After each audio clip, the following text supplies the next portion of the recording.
सर्वेभ्यो नमः। देववाणी संस्कृतम यूट्यूब चलदृश्यम प्रति भवतां भवतीनां च हार्दं स्वागतम्। मित्रों, प्रौढ़ रचनानुवाद कौमुदी को पढ़ रहे हैं और आज हमारी कक्षा संख्या है 103। ध्यान रखेंगे 103 नंबर की कक्षा है। ठीक है, अभी तक हमने आपको 102 कक्षाएं पढ़ा दी।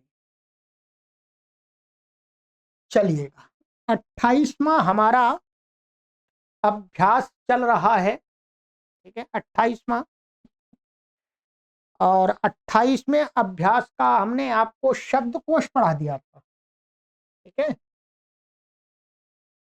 ये शब्दकोश का वाला जो पाठ था वो आपको हमने पढ़ा दिया है और ये व्याकरण के पाठ में भी आपको भगवत और धीमत शब्द के रूपों को स्मरण करा दिया था और धातु रूपों में हमने आपको रुद्र और सप धातु के पूरे सभी 10 लकार के रूपों का अभ्यास करा दिया था।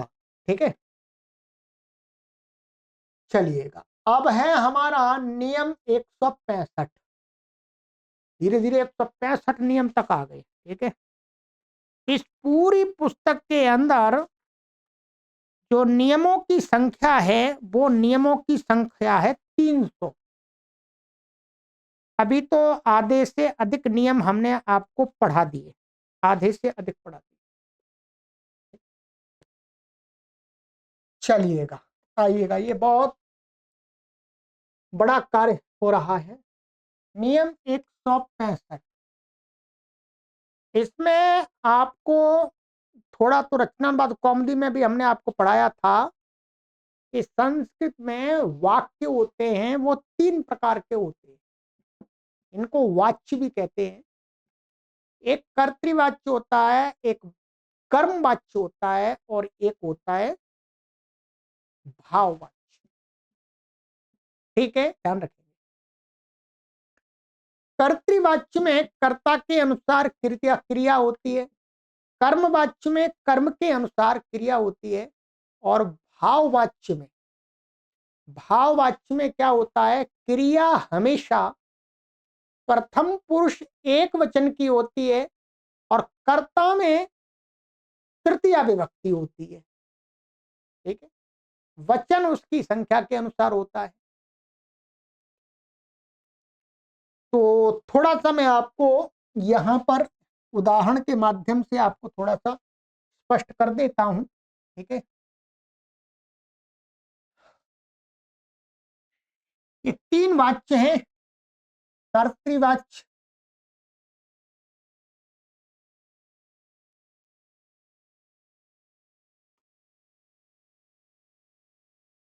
ठीक है, कर्मवाच्य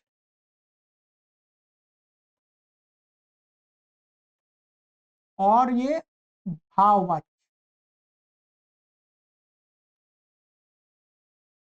ठीक है, कर्तृवाच्य, कर्मवाच्य और भाववाच्य। कर्तृवाच्य का आपको नियम ये बताया गया है हमेशा कि कर्तृवाच्य जो होता है वो 2 प्रकार की धातुओं से, वो दोनों प्रकार की धातुओं से होता है, सकर्मक और अकर्मक। ठीक है, कैसी? सकर्मक और अकर्मक। जैसे रामः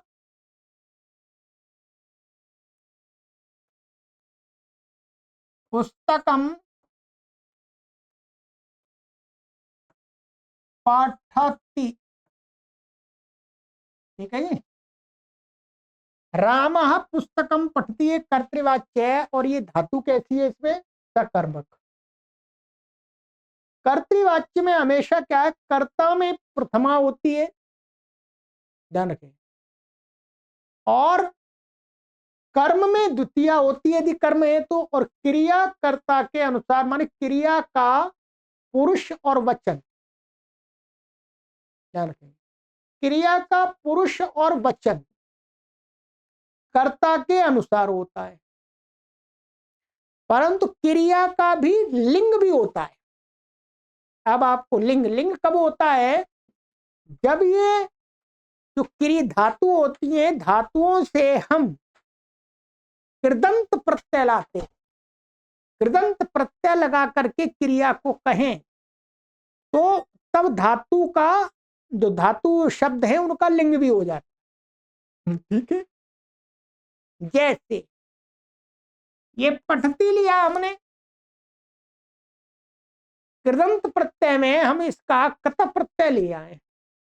क्या ले आए, कत प्रत्यय। कत प्रत्यय लेकर के हम इसका बना देंगे पठित, ऐसा बनेगा ये। अब इस पठित, पठित का अर्थ हो गया पढ़ा गया, भूतकाल में चला जाएगा, परंतु है तो ये क्रिया, इसका लिंग भी होता है। यदि ये कर्तृवाच्य में आएगा तो फिर इसका लिंग भी क्रिया के वो कर्ता के अनुसार होता है। ठीक है, अभी इसका नहीं बनाएंगे, इसका तो अभी आगे देखेंगे। ठीक है, समान रूप से इसका समझ लीजिएगा। और इसको अकर्मक धातु से भी बन जाएगा, जैसे राम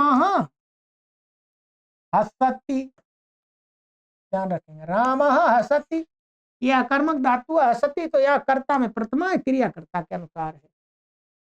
सरल। कर्मवाच्य जो होता है हमेशा ये सकर्मक धातुओं से ही होता है। किससे होता है, सकर्मक धातु, अकर्मक से नहीं होता। अकर्मक में कर्म रहेगा ही नहीं। इसमें यह नियम होता है, इसमें यह होता है कर्ता में प्रथमा होती है, कर्म में द्वितीया होती है, क्रिया कर्ता के अनुसार होती है। कर्मवाच्य में नियम बदल जाता है, इसमें होता है कि कर्मवाच्य के कर्ता में तृतीया होती है, कर्म में प्रथमा होती है, और जो क्रिया है वो कर्म के अनुसार होती है, कर्म के अनुसार उसका वचन, पुरुष अथवा लिंग। ठीक है, जैसे कर्मवाच्य के उदाहरण दे देता हूं मैं आपको। कर्मवाच्य का उदाहरण है, जैसे इसी को लेंगे, जैसे रामेण पुस्तकम, पुस्तकम को हम छोड़ देते हैं, ऐसा कर देते हैं, रामेण पाठ। अब क्रिया, ये कर्म हो गया, कर्म में क्या हो गई, प्रथमा, ये करता है इसलिए तृतीया हो गई। अब पाठ पठ्यते, इसमें क्या बनता है, पठ्यते। इस प्रकार से कर्म में रूप चलेंगे। ये प्रथम पुरुष है, ये भी प्रथम पुरुष, ये एक वचन है, एक वचन। राम के द्वारा पाठ पढ़ा जाता है, पाठ क्या कर्म है, इतना ये पहले सब कुछ है। ठीक है, ये थोड़ा मैं आपको इशारा दे रहा हूं। अच्छा, जो भाववाच्य बचाव, भाववाच्य हमेशा अकर्मक धातु से ही होता है, सकर्मक से नहीं होता। और भाववाच्य में कर्ता में तृतीया होती है, क्रिया हमेशा प्रथम पुरुष एक वचन की रहती है, क्योंकि भाव हमेशा एक ही होता है, भाव कई नहीं होते। जैसे ये है अकर्मक धातु था, तो इससे भाववाच्य बन जाएगा, तो इसका क्या बनेगा, रामेण हस्यते। ठीक है, रामेण में तृतीया हो गई, और ये हमेशा प्रथम पुरुष एक वचन रहेगा। लकार तो सभी हो जाएंगे, लकार अर्थात लट लकार का भी तो हमने दिखाया है, लकार तो सभी हो जाएंगे, लोट भी हो जाएगा, सब कुछ हो जाए, लकार में कोई परेशानी है। परंतु पुरुष हमेशा यहाँ पर प्रथम पुरुष ही रहेगा और एक वचन ही रहेगा। ये एक सामान्य सा नियम आपको ध्यान में रखना। इसके अलावा आपको हमने ये बताया था, जो कृदंत प्रत्यय है उनमें से कत प्रत्यय प्राय करके कर्मवाच्य में होता है, कतवतु प्रत्यय हमेशा कर्तृवाच्य में होता है, कर्तृ। इसको आप इतना समझ लीजिएगा। अब चलते हैं पुस्तक पर। अब यहां पर बात बनेगी,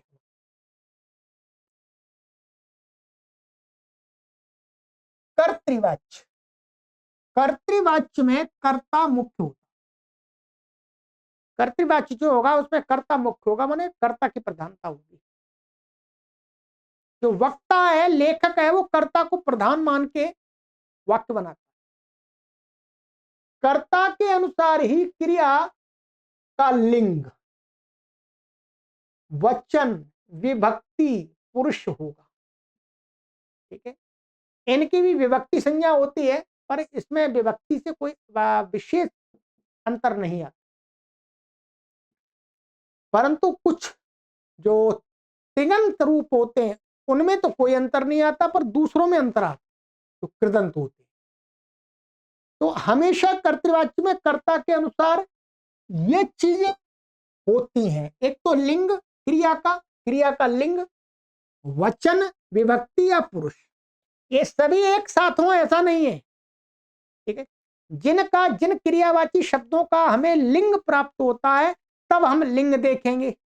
वचन तो हमेशा में दिखाई देता है। ठीक है, और जब हमें पुरुष दिखाई देगा तो हम पुरुष देखेंगे, पुरुष भी हमेशा दिखाई नहीं देता, ध्यान रखेंगे। वचन हमेशा रहेगा, विभक्ति हमें जहां दिखाई देगी वहां देखेंगे। ठीक है, तो ये सारी चीजें आप एक ही साथ जोड़ें तो ऐसा नहीं है। जैसे मैंने आपको वाक्य बताया था, रामाः पुस्तकम पठति। अब यहाँ इसमें क्रिया का लिंग नहीं है, तिङंत रूप होते उनका लिंग नहीं होता। ठीक है, तो वहां लिंग नहीं देखना, वहां पुरुष देखना है। क्या देखना? पुरुष। तो आइएगा, कर्ता एक वचन होगा तो क्रिया एक वचन होगी, द्विवचन होगा कर्ता तो क्रिया द्विवचन होगी, बहुवचन कर्ता होगा तो क्रिया बहुवचन होगी। ठीक है, अब इन्होंने यहां पर दिया है कर्तवतु प्रत्यांत क्रियावाची शब्द का उदाहरण। मैंने आपको बताया ये कर्तवतु प्रत्यय मैंने आपको रचनानुवाद कौमुदी में पढ़ा दिया है, और उसमें भी आया है।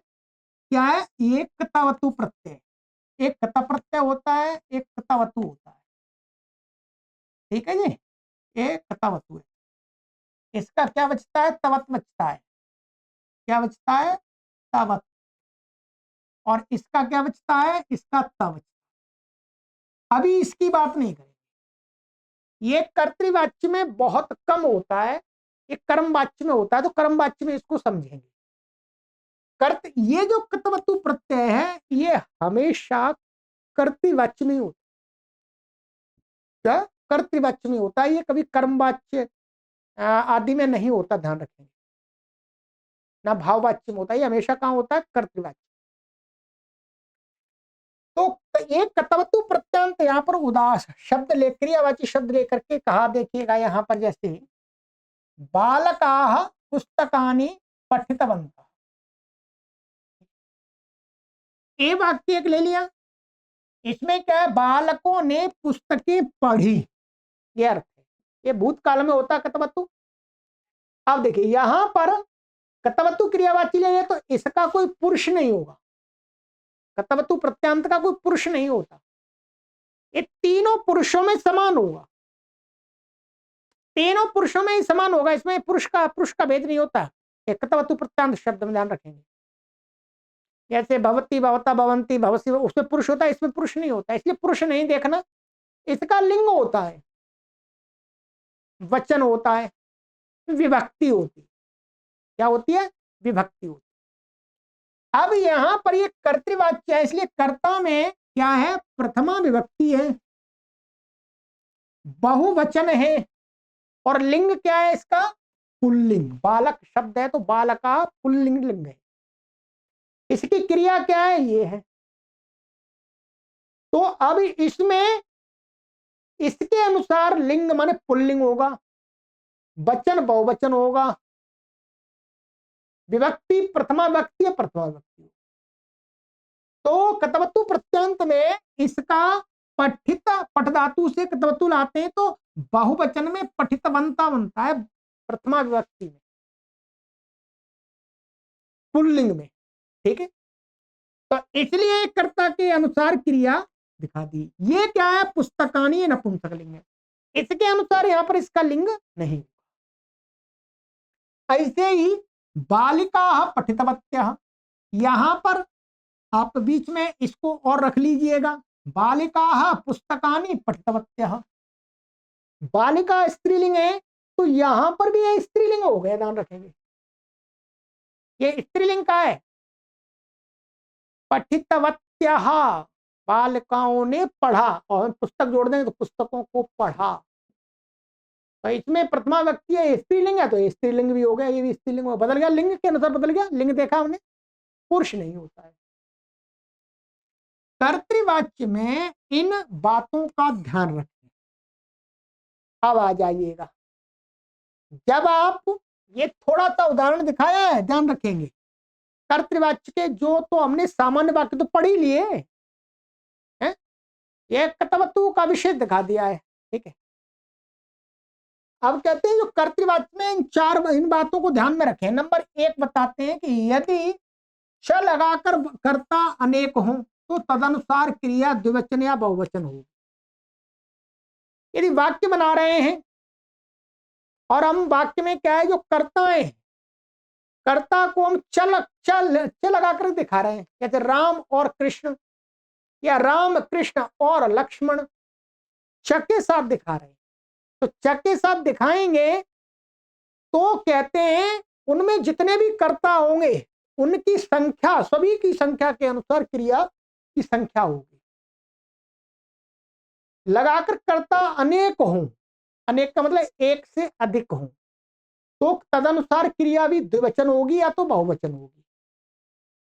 जैसे राम कृष्णश्च, अब ये दो हो गए ना, राम और कृष्ण, तो यहाँ क्रिया दो की लगे गच्छतः।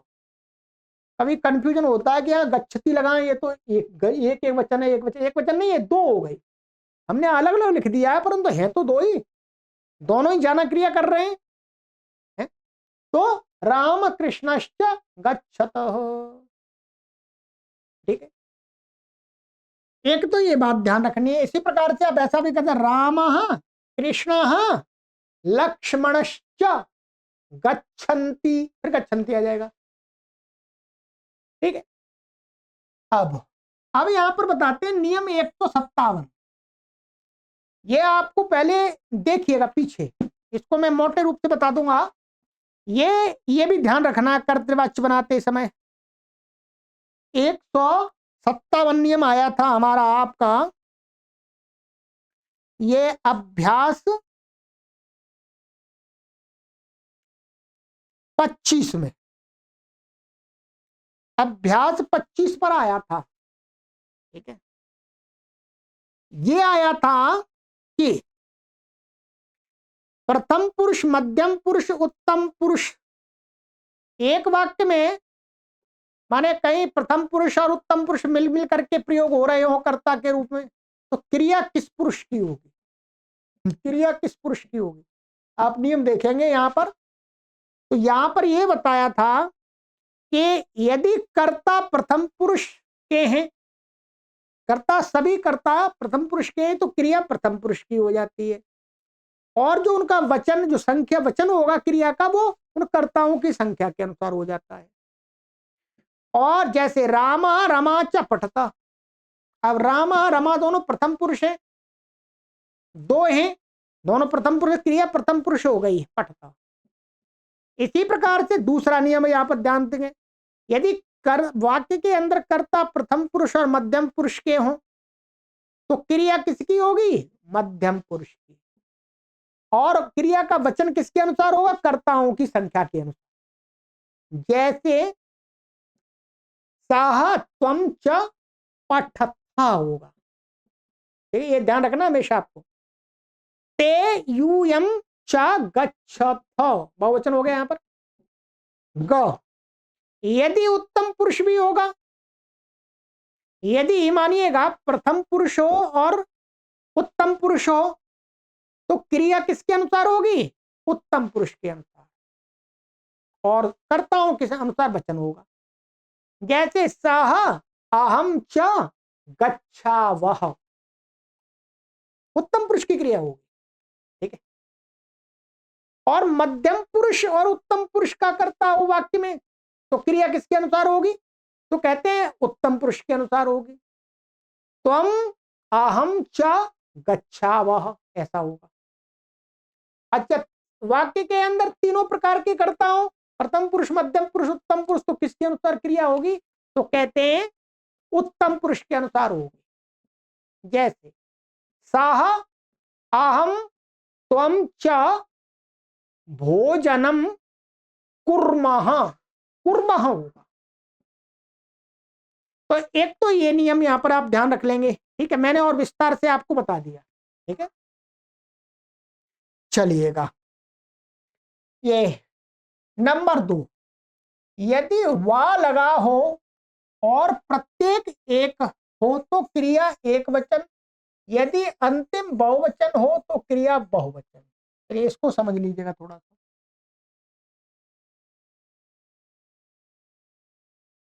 क्या समझना है जी? ये समझना,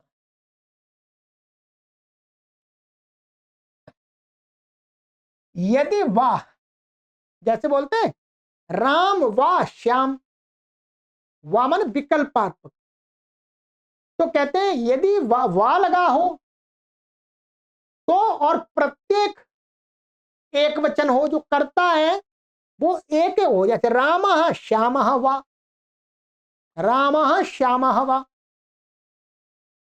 तो कहते हैं तो क्रिया क्या होगी? रामः श्यामः वा, तो क्रिया इसमें दो है, राम और श्याम, तो दोनों के अनुसार नहीं होगी, क्रिया एक ही होगी, क्योंकि विकल्प कहा जा रहा है। जैसे राम अथवा श्याम जावे, राम जावे अथवा श्याम जावे, तो एक ही तो क्रिया करेगा इसमें, तो एक वचन ही क्रिया होगी, चाहे बेशक दो, श्याम नहीं है, यहां पर ध्यान रखें।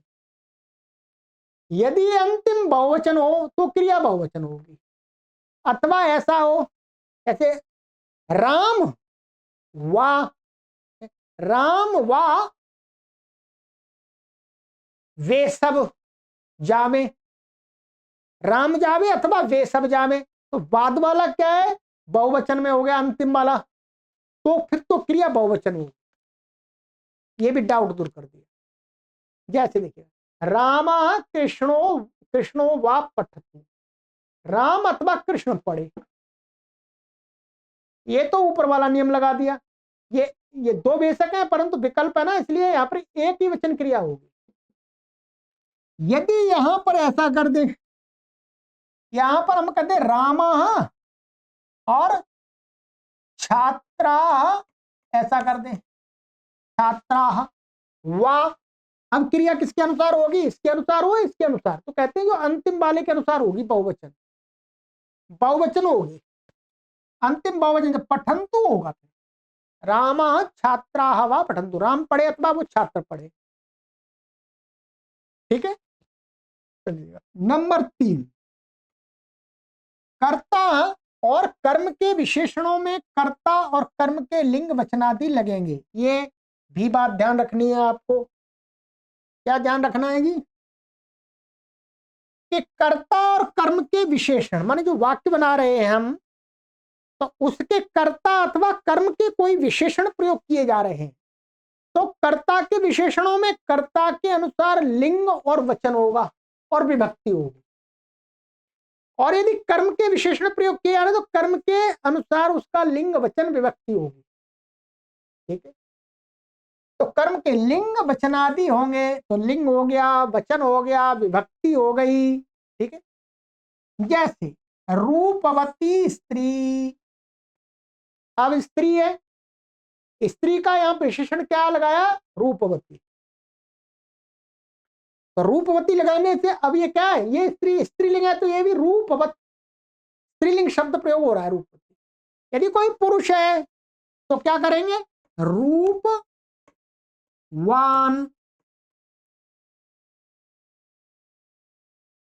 पुरुषः, ठीक है, रूपवान पुरुष, यहां पर इसका ये विशेषण है और इसके अनुसार हो गया। ये वाक्य में कर्ता भी हो सकता है, कर्म भी हो सकता है, ठीक है, ये ध्यान रखेंगे। नंबर 4, कभी च लगने पर क्रिया अंतिम कर्ता के अनुसार होती है। ये कोई विशेष तो मुझे नहीं लगा नियम कि कभी च लगने पर क्रिया अंतिम कर्ता के अनुसार होती है। अब अंतिम कर्ता के अनुसार क्या होगी, ये विशेष यही है कि यहां पर जो ये कहा था चक से क्या हो जाएगा, जितने कर्ता होंगे उतने के अनुसार क्रिया होगी।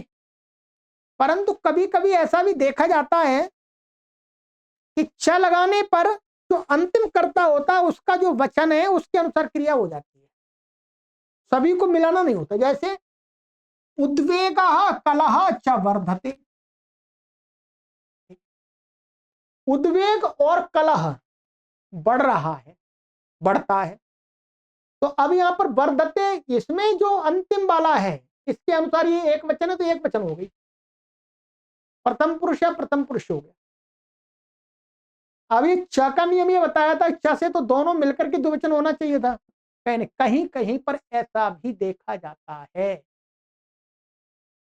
कहीं कहीं पर अधिकतर तो वही नियम होता है। अब है विंशति ही, अच्छा अब ये नियम 5वां, इसको बहुत अच्छी तरह ध्यान रख लीजिएगा। विंशति ही शतम सहस्त्रम, ये जो शब्द है विंशति ही, त्रिंशत, चत्वारिंशत, पंचाशत, षष्टि, सप्तति, अशीति, नवति, शतम आ गया, ये सहस्त्रम आ गया, लक्षम आ गया, आदि निश्चित लिंग और निश्चित वचन है इनके, ध्यान रखेंगे। ये तो किसी के विशेषण बने, इन पर कोई फर्क नहीं पड़ता। विंशति शब्द क्या है, स्त्रीलिंग है। शतम शब्द नपुंसक लिंग है। सहस्त्रम शब्द नपुंसक लिंग है, नित्य नपुंसक लिंग है, इनमें अंतर नहीं होगा। जैसे शतम जनाह, ध्यान रखेंगे, जनाह 100 लोग, जना शब्द क्या पुल्लिंग है, बहुवचन है, तो शत में भी तो बहुवचन आना चाहिए, पुल्लिंग आना चाहिए। कहते नहीं, ये पुल्लिंग नहीं होता, ये तो शतम जना शतम ही रहेगा, चाहे ये किसी का भी विशेषण बने, कोई परेशानी नहीं है।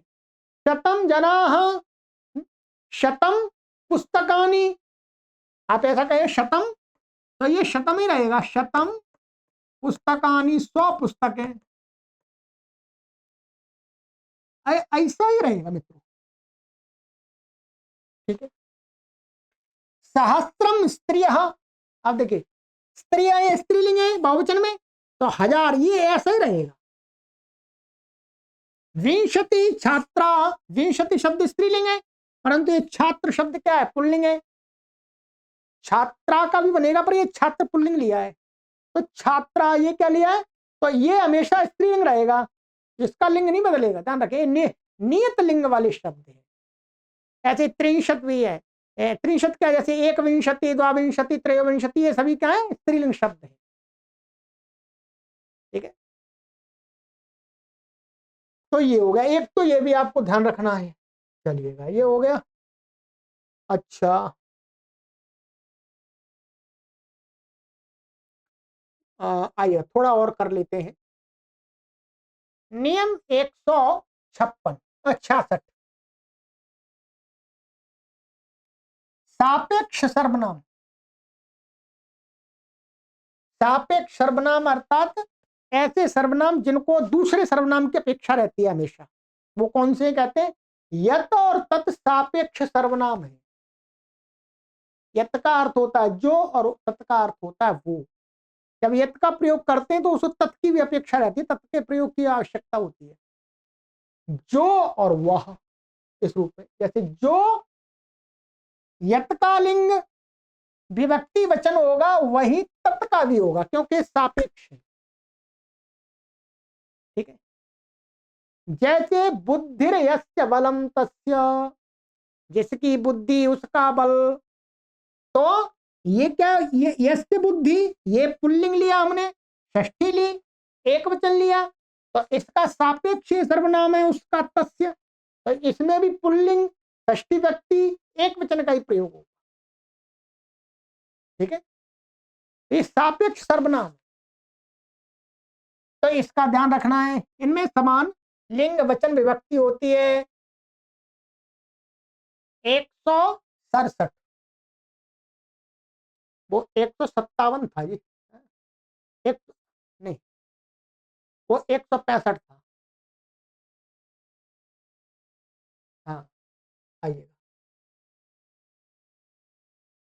यदि प्रथम और द्वितीय वाक्य में लिंग भेद होगा तो तत् शब्द का लिंग प्रायः द्वितीय वाक्य मत होगा। ये इसमें थोड़ी सी काट बता रही है। ये कहते हैं यदि प्रथम और द्वितीय वाक्य में लिंग भेद होगा, ऐसे शब्द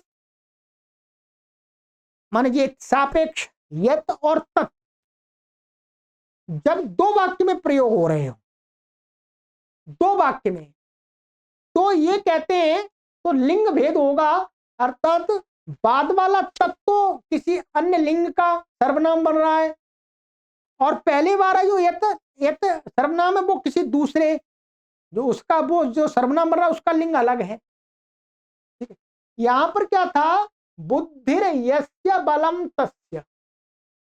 ठीक है, यस्य यहां पर सामान्य रूप से यस्य मनुष्यस्य बुद्धि, जैसा मनुष्य की बुद्धि, तो ये मनुष्य का विशेषण बन रहा था, ध्यान रखेंगे किसका बन रहा था, मनुष्य का। सत्य ये भी मनुष्य का बन रहा था, दोनों का मनुष्य मनुष्य दोनों का लिंग पुल्लिंग है, कोई परेशानी नहीं है। परंतु कहीं भेद भी आता है, उसके लिए बताते हैं। तो तत् शब्द का लिंग प्राय द्वितीय वाक्य के समान होगा। ठीक है, जो तत् होगा पूर्व के समान नहीं होगा। जैसे शैत्यम ही यत सा प्रकृतिर जलस्य, शैत्यम ही यत जो ठंडा है, जो ठंडापन है, क्या है, जो ठंडापन है, शीतता है, तो कहते हैं जलस्य सा प्रकृति, वह जल की प्रकृति है, वह जल की प्रकृति है। अब ये सा ये वास्तव में क्या है, ये इसका सापेक्ष शब्द तत् है, परंतु ये कह किसको रहा है, प्रकृति को।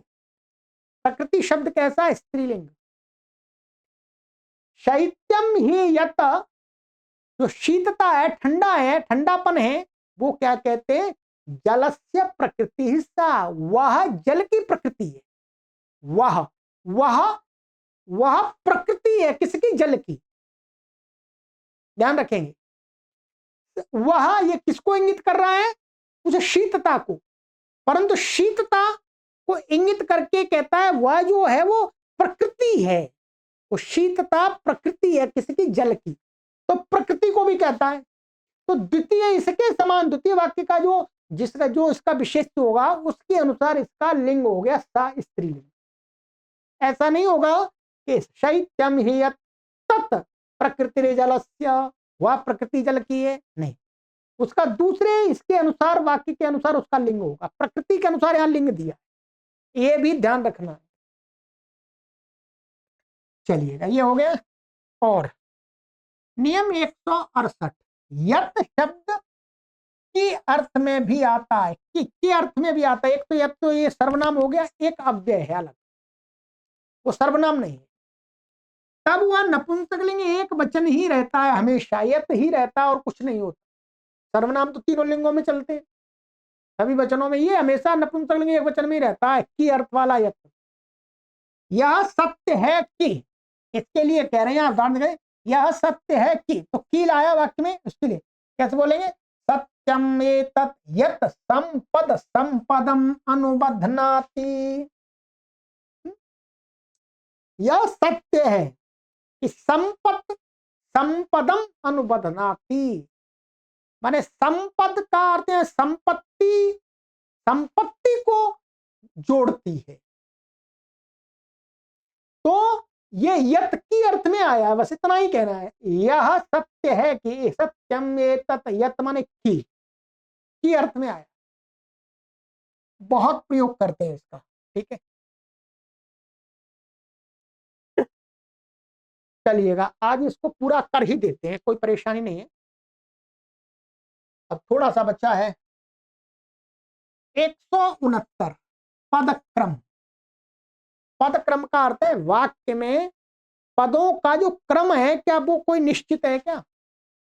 ठीक है, तो ये सामान्य नियम बता रहे हैं कि संस्कृत के वाक्यों में शब्दों के क्रम का कोई विशेष महत्व नहीं है, वास्तव में नहीं विशेष महत्व कि ये शब्द यहीं रखा जाए, ऐसा कुछ नहीं। श्लोक होते हैं, श्लोक में शब्दों के क्रम नहीं होता, वहां पर छंद देखा जाता है।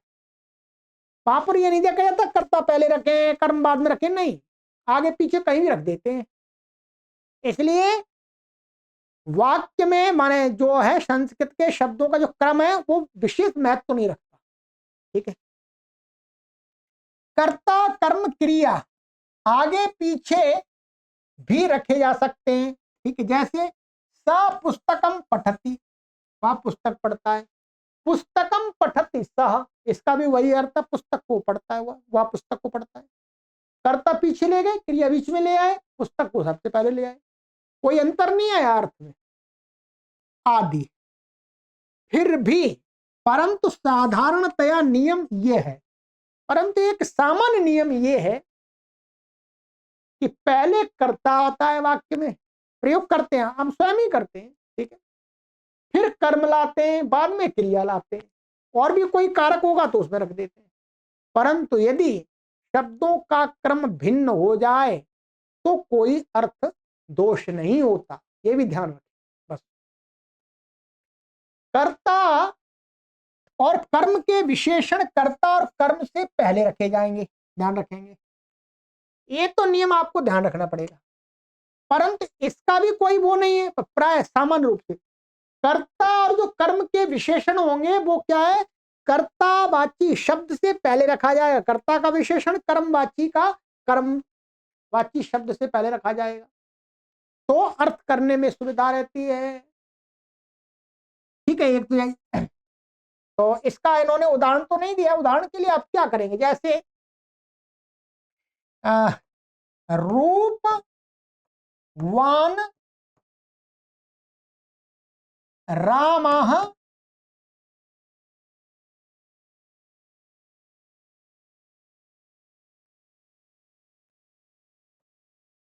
ये हो गया, ये किसका हो गया, कर्ता का, ये कर्ता है, इसका विशेषण ये आ गया।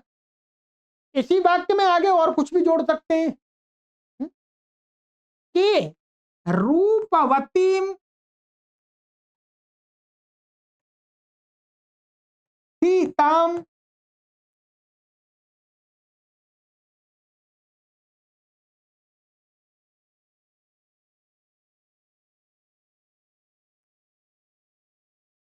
परिणयति स्म, परिणयति स्म, माने रूपवान राम ने रूपवती सीता जी को उसके साथ में विवाह किया। ठीक है, किया था, तो ये कर्म है, तो कर्म में अब ये सीता का ये कर्म है, तो ये इसका विशेषण है, तो ये पहले आ गया। ये मैंने एक सामान्य वाक्य बना दिया। ठीक है, नंबर 2, संबोधन सबसे पहले रखा जाता है, ध्यान रखेंगे। संबोधन जो वाक्य होगा यदि उसमें कोई संबोधनवाची शब्द प्रयोग करना है तो वो सबसे पहले होगा।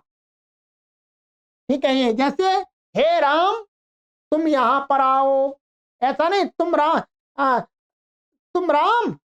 हे, तुम राम आओ, हे राम बाद में नहीं बोलेंगे, सबसे पहले बोलेंगे संबोधन।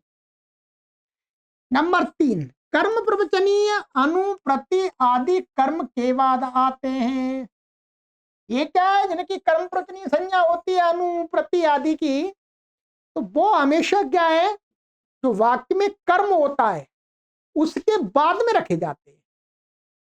ठीक है, उसके बाद में रखे जाते हैं, उसके अनेक उदाहरण आपको पहले भी हमने दिए हैं। ठीक है, इसमें यहां पर आया था, बता देता हूं आपको, जहां हमने द्वितीया के नियम पढ़े थे, ये द्वितीया के नियम आपको पढ़ाए थे हमने अभ्यास 2 में। ठीक है, जैसे यहां पर नदीम अनुसेना जपम अनुप्रावर्षत, यहां देख लीजिएगा, इन अभ्यास 2 के नियम 15 में, 15 में कुछ का प्रयोग दिखाया है। ठीक है, ये जपम अनुप्रावर्षत, मैं लिख देता हूं एक, जपम अनुप्रावर्षत, जप के अनंतर वर्षा हुई। तो ये जप, ये कर्म है वाक्य। वर्षा हुई तो माने मन मेघा जपम अनुप्रावर्षत, तो ये कर्म है। तो ये अनु इसके बाद में आया है, अनु प्रति आदि कर्म के बाद आएंगे। ठीक है, कहीं पर पहले भी आते हैं पर अधिकतर बाद में ही आते हैं। नंबर 4, सह ऋते बिना आदि संबद्ध शब्द के बाद में आते हैं। क्या कह रहे हैं? ये कह रहे हैं कि ये सह ऋते बिना आदि, जिस शब्द के साथ इनका संबंध होता है उस शब्द के बाद में आते हैं। जैसे रामेण सह, अब सह बाद में ही तो आएगा, ऐसा तो नहीं आएगा कि सह रामेण, रामेण सह प्रयोग करें। जानम, जानात ऋते, ज्ञानम विना, तो बाद में प्रयोग हो रहे हैं ये। ठीक है, जिसके साथ संबंध लगेगा उसके साथ। नंबर 5, च वा तू ही चेत, ये जो ये क्या है, निपात है, ये प्रारंभ में नहीं आते। ये कभी वाक्य के पहले शुरू में प्रारंभ में इनका प्रयोग नहीं होता, ये ध्यान रखना। ठीक, 6, प्रश्नवाचक यानी प्रश्न को बताने वाले, प्रश्न बोधक अपि शब्द, किम शब्द, कथम, कियत आदि, यदि ये प्रश्न के अर्थ में होंगे, किम गच्छति, अपि गच्छति, अपि भी किम के अर्थ में, प्रश्न के अर्थ में प्रयोग होता है कभी। ठीक है, एक भी अर्थ में होता है, भी अर्थ की बात नहीं कर रहे, प्रश्न के अर्थ में। तथा विस्मयादि बोधक अव्यय, यानी एकदम आश्चर्यचकित करने वाले जो शब्द, यानी आश्चर्यता के बोधक। ठीक है,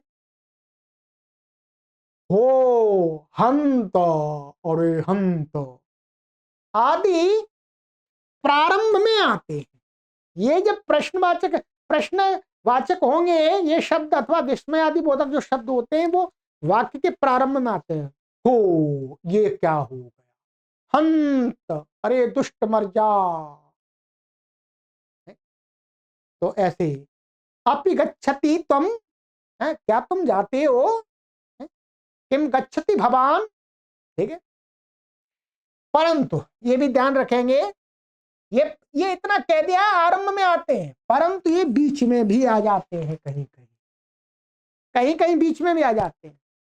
देवदत्ता किम गच्छति, क्या देवदत्त जाता है क्या, वहां पर भी एक सामान्य नियम बताए। ठीक है, चलिएगा, बहुत ही सुंदर जानकारी इस अभ्यास के अंदर अनुवाद में शुद्धता लाने के लिए बताइए, सही अनुवाद करने के लिए। ठीक है, चलिएगा, तो ये हो गया आपका। अब आपको जो गृह कार्य दिया जाएगा, गृह कार्य को आप कर लीजिएगा, फिर उसका मिलान करेंगे, फिर इसके आगे का हमारा अभ्यास है 30वां। अब देखिएगा धीरे धीरे आधे पर पहुंच गए। अब मैं निरंतर चल ही रहा हूं, चलो इसको पढ़ाई देते हैं पूरा। ठीक है, इसको पढ़ाई देते हैं। तीनों पुस्तकें डॉक्टर कपिल देव जी की इस चैनल पर आपको सभी को मिल जाएगी। सर्वेभ्यो नमः।